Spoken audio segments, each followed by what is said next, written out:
We're on to our next segment, Embrace It or Erase It. And during this segment, we will be taking things in the music world and we will be embracing them or erasing them. Now, in honor of Bethany being here, we're going to talk about Orff. We're going to talk about Orff versus Kodai. So we're going to just say embrace it or erase it, Orff. 3, 2, 1. Embrace it. Embrace it. I was trying to get in sync with her. Wow. That's how I went You earlier. didn't even let me respond. Sorry, go ahead. Embrace it. Bethany, why don't you start? You're like the elementary queen. Why are you embracing Orff?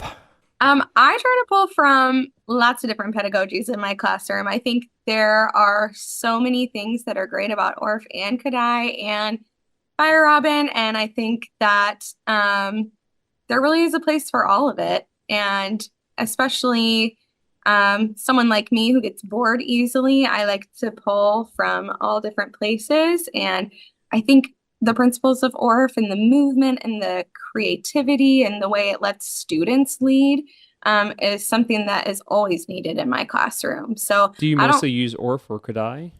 I would say I mostly use Kodai. Okay.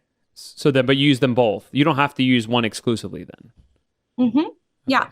And I think that's what's great about both of them is you can pick and choose. And there are definitely teachers who are, in one philosophy and that's where they stay and they love it.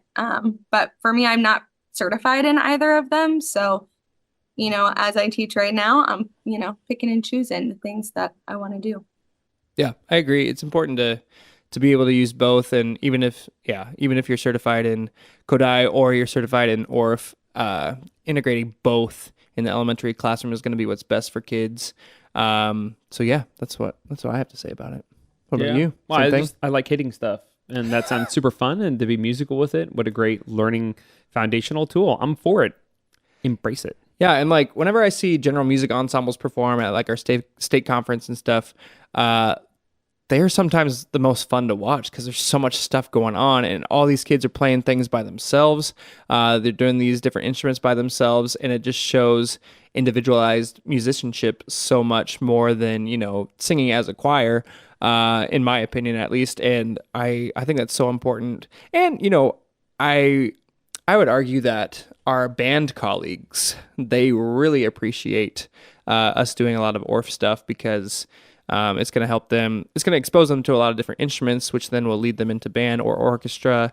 And I think it's important to, I guess, be a fan of both. So that way we can help out our band friends as well. Cool. For sure. What you said about them being independent musicians, I think is a huge part of it.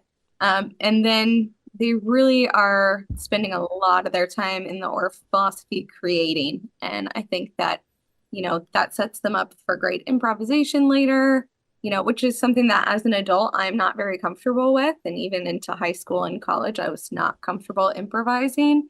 And Orff really sets up a safe place for kids to do that. And I think that benefits them in a lot of ways in the long run. Would you say since teaching Orff, that's how you have been able to come up with like the choir guys' new theme song and improvisation in that kind of way? She's kind of modal, I've realized. Okay. I'm think about it. Yeah. See, I'm not comfortable improvising in a professional setting. This is a professional setting, Bethany Main. The Bethany Main story is improvising random songs. That's true. I would improvise the heck out of an Orff instrument if I had one in front of me. I would, but it wouldn't be good. I would just be like dring, dring, dring over and over. You can set it up pentatonic, and then man, anything that you play is going to sound amazing. It's like Eric Whitacre, put it in one mode, boom. It all sounds great. Sorry, Yeah. I'm just saying.